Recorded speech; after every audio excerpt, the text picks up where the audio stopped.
Analysts reckon the budget is enough to prevent a ratings downgrade for now. For Finance Minister Tito Mboweni's presentations revealed the extent to which the country's fiscal strength has been eroded.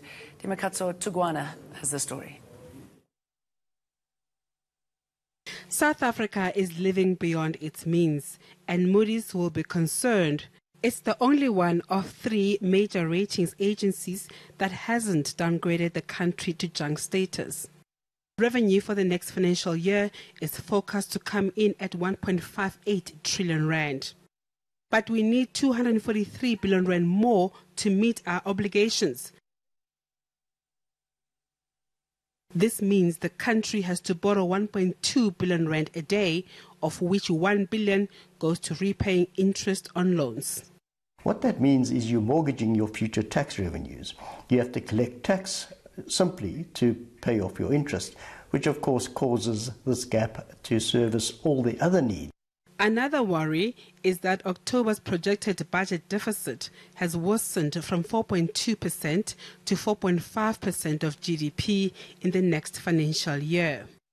There has to be a roadmap, a fairly clear as we can, roadmap presented by South Africa as to how we will work ourselves out of the present environment. Moody's is not expected to downgrade South Africa next month when it issues the country's sovereign rating, but it may put us on negative watch.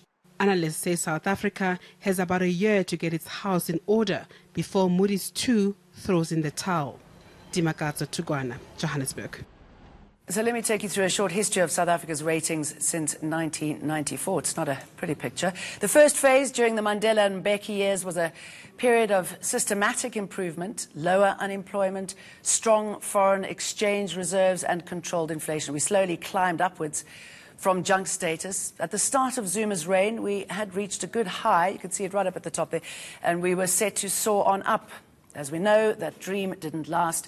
In 2009-2010, the effects of the global economic crisis hit South Africa, as did Zuma's political and economic policies and multiple cabinet reshuffles.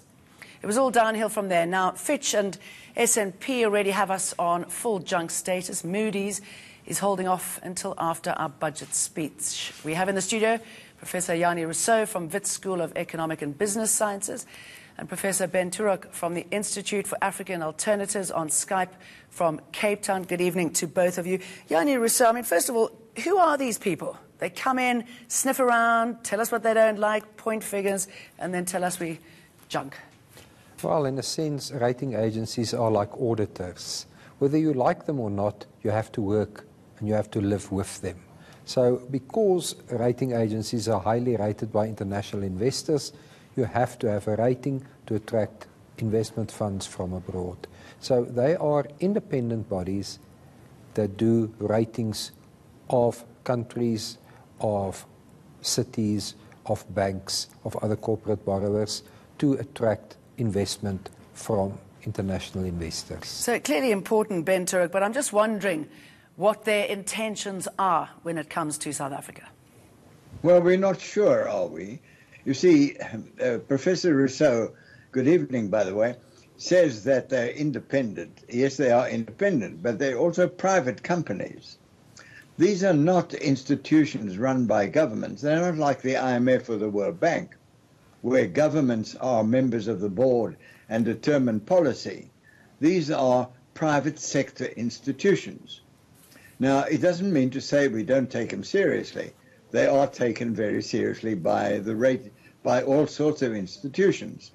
But we must remember they are private bodies exercising a judgment of governments. And you've got to wonder what their own vested interests are here then. Yes. Do they have, now, you know, in the period of 2008 when there was the international crisis, the rating agencies came under a great deal of criticism.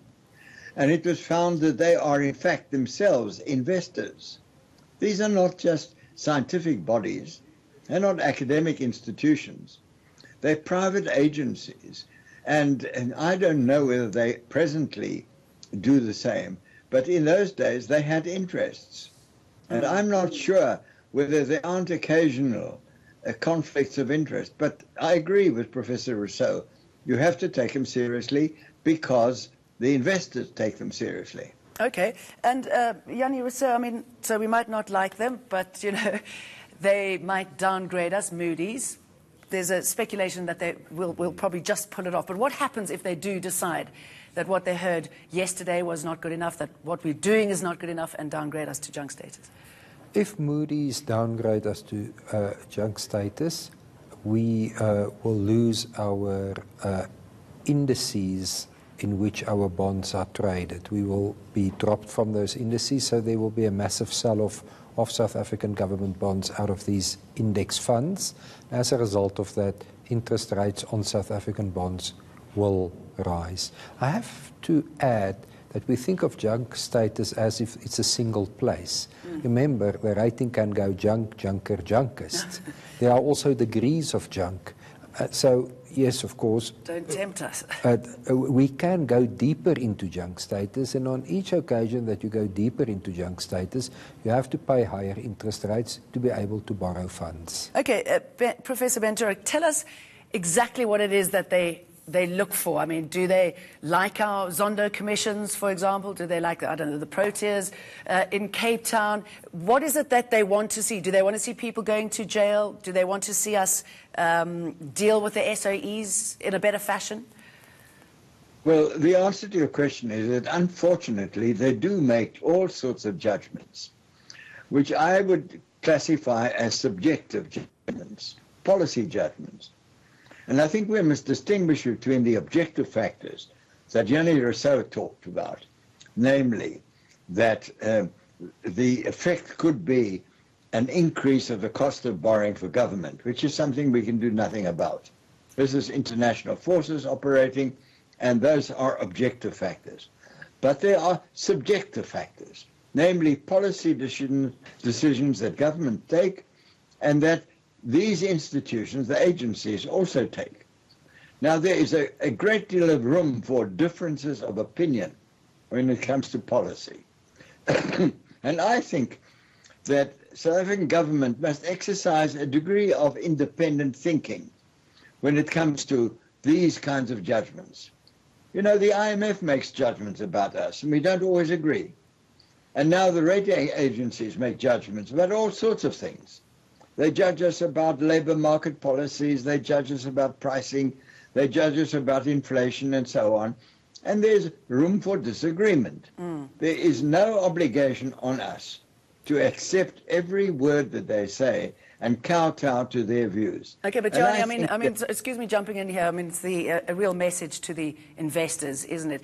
Do you think possibly SOEs and how we're tackling it is one of our biggest problems, the fact that we're bailing them out and we might have a better reputation than them, the government that is? Yes, indeed. The mess that we find our SOEs in is one of the reasons why we run a risk of further downgrades, not only by Moody's, but by all the rating agencies. So we need decisive action about state-owned enterprises. For one, we should just close SAA. We've tried for 5 years now and more to keep it flying. It's clearly not flying anywhere. So if we start taking decisive action, like closing SAA, the rating agencies will take note of it, and that will give a better impression of South Africa as a country to international investors. We need these investors to invest in South Africa to get a higher economic growth rate and to get lower unemployment. From your lips, Jannie Rossouw, Ben Turok, thank you very much. Now, we take you through the fights and figures in the big Eskom debate in Parliament today, but first your international weather and news.